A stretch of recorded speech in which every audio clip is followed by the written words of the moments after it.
भारत में 6 nuclear power plant बनाने में मदद करेगा रूस। लोकेशन और डिजाइन पर हुई चर्चा।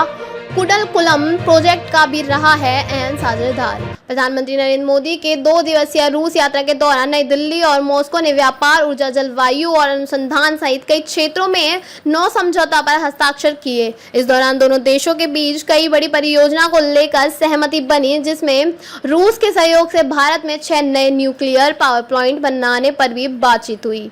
रूस के परमाणु ऊर्जा agency Rosatom in nuclear power plant के बनाने के भारत की मदद करेगी।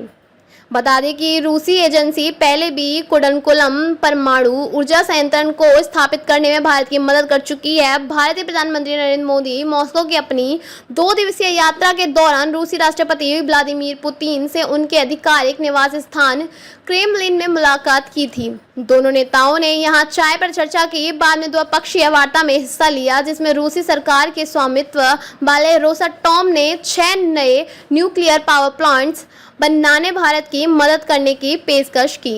इसके अलावा रूसी प्रत्यक्ष निवेश कोष ने फार्मा, जहाज निवारण और शिक्षा क्षेत्र में भारत के साथ समझौता पर हस्ताक्षर किए। रूस के दूसरे सबसे बड़े बैंक ने दोनों देशों के बीच व्यापार बढ़ने पर पेमेंट फ्लो को आसान बनाने के प्रयासों पर भारत के साथ बात की। रोसाटॉम ने एक बयान में कहा कि भारत के साथ सहयोग के नए क्षेत्रों पर चर्चा की जा रही है। एक नई साइट पर रूसी डिजाइन की 6 और हाई पावर न्यूक्लियर यूनिट्स का निर्माण और कुछ छोटे परमाणु ऊर्जा संयंत्र बनाने में भारत का सहयोग करने पर हमारी बातचीत हुई है। इसी साल मई में रोसाटॉम ने भारत को फ्लोटिंग परमाणु ऊर्जा संयंत्र के निर्माण और संचालक की तकनीक ऑफर की थी। वर्तमान में रूस की दुनिया का एकमात्र देश है जिसके पास पानी पर तैरता हुआ परमाणु ऊर्जा संयंत्र है। इस परमाणु संयंत्र के एकेडमिक लोमोनोसोव जहाज पर असेंबल किया गया है। रूस के पेवेक में बिजली सप्लाई इसी फ्लोटिंग न्यूक्लियर पावर प्लांट से हो रही है।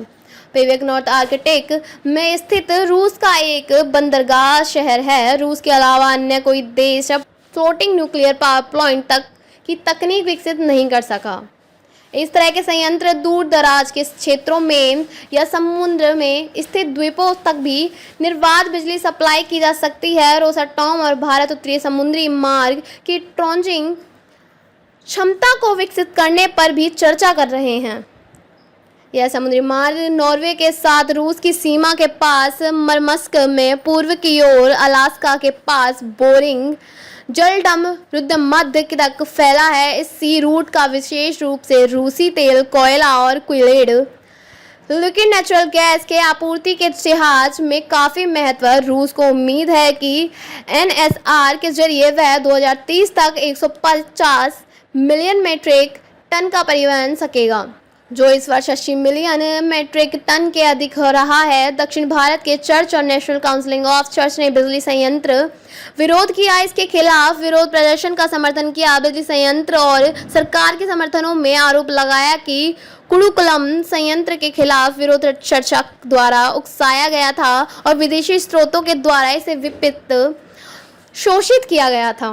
तमिलनाडु सरकार ने 4 सदस्यीय विशेषज्ञ पैनल का गठन किया, जिससे संयंत्र के सुरक्षा सुविधाओं का निरीक्षण करने के लिए एक रिपोर्ट सौंपी। तमिलनाडु सरकार ने राज्य बिजली के भारी कमी के मद्देनजर इस संयंत्र को चालू करने का आदेश किया। मई 2013 में सुप्रीम कोर्ट ने कुडलकुलम न्यूक्लियर पावर प्रोजेक्ट के पक्ष में फैसला सुनाया और कहा कि यह परमाणु ऊर्जा संयंत्र व्यापक जनहित में है।